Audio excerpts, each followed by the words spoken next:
بسم اللہ الرحمن الرحیم۔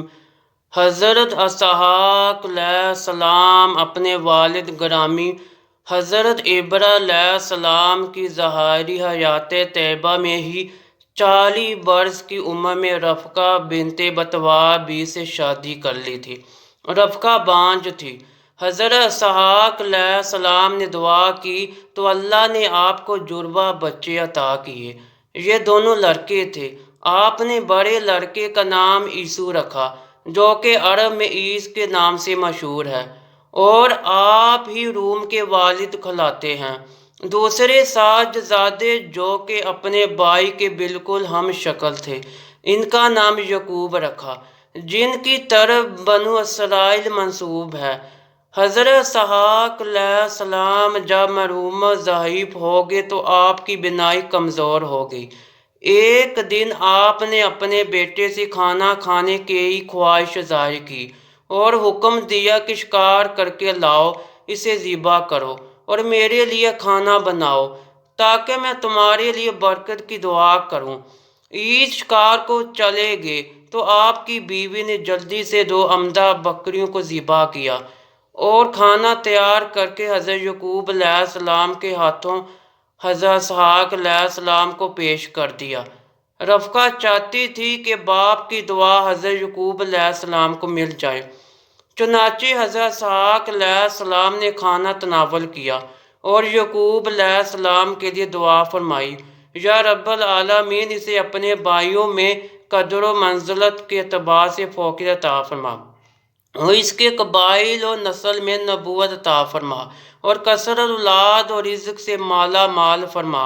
کچھ ہی دیر میں عیس بھی شکار کر کے حاضر خدمت ہوئے تو انہیں پتہ چلا کہ مقصود دعا یعقوب حاصل کر چکے ہیں۔ عیس کو اس پر بڑا غصہ آیا اور دھمکی دی کہ والد کے وصال کے بعد میں یعقوب کو قتل کر دوں گا، جس کے بعد حضرت اسحاق علیہ السلام نے عیس کو بھی مقصود دعا کے علاوہ اولاد کے لیے عمدہ زمین اور پھلوں اور رزق کی فراوانی کی دعا فرمائی۔ ماں نے جب بیٹے عیس کے ارادے کو بھانپ لیا تو یعقوب علیہ السلام کو حکم دیا کہ وہ اپنے بھائی کا غصہ ٹھنڈا ہونے تک سرزمین حران میں اپنے ماموں لابان کے پاس چلا جائے اور وہاں جا کر ان کی بیٹی سے شادی کر لے۔ رفقہ نے ساتھ ہی اپنے شوہر حضرت اسحاق علیہ السلام سے بھی سفر کی اجازت لے لی اور یوں حضرت یعقوب علیہ السلام رخت و سفر باندھ کر روانہ ہو گئے۔ ایک دن کے جب آپ حالت سفر میں تھے، رات ہو گئی اور آپ آرام کی خاطر ایک جگہ لیٹ گئے۔ آپ نے ایک پتھر کا سرہانہ بنایا اور سو گئے۔ ابھی آپ سوئے تھے کہ آپ نے خواب دیکھا کہ ایک سیڑھی آسمان زمین تک ہے اور فرشتے اس سیڑھی کے ذریعے آسمان پر چڑھتے اور اترتے ہیں۔ اللہ آپ سے مخاطب ہوتا ہے کہ اے یعقوب، میں بہت جلد اس سرزمین کو تیرے اور تیری اولاد کے لیے بابرکت بنا دوں گا اور تجھے اولاد کثیر عطا فرماؤں گا۔ یہ زمین تیری اور تیرے بعد آنے والی نسلوں کے لیے مختصر ہوگی۔ آپ نے یہ خواب دیکھا اور بیدار ہو گئے۔ آپ نے منت مانی کہ اگر بخیر و عافیت اپنے اہل خانہ کے ہاں لوٹ آیا تو اس جگہ پر عبادت لائی کے لیے عبادت خانہ تعمیر کروں گا اور اللہ تعالیٰ جو بھی رزق عطا فرمائے گا اس کا 10واں حصہ اسی کے نام پر وقف کروں گا۔ آپ نے جس پتھر کو سہانہ بنایا تھا اس پر تیل لگا کر نشان زدہ کر دیا تاکہ اس کی شناخت اور پہچان باقی رہے۔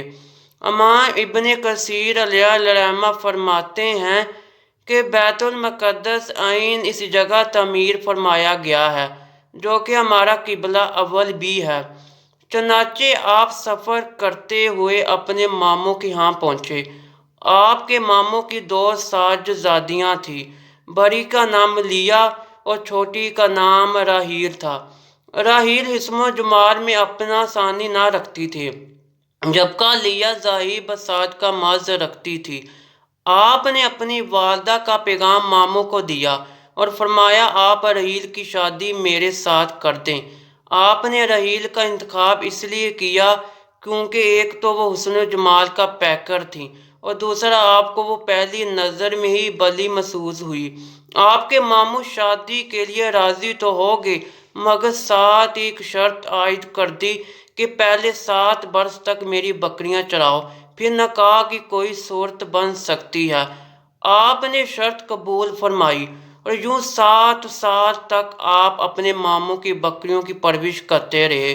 جب 7 برس مکمل ہو گئے تو آپ کے ماموں نے ضیافت کا اہتمام کیا اور لوگوں کو جمع کر کے حضرت یعقوب علیہ السلام کو رشتہ ازواج پر منسلک کر دیا۔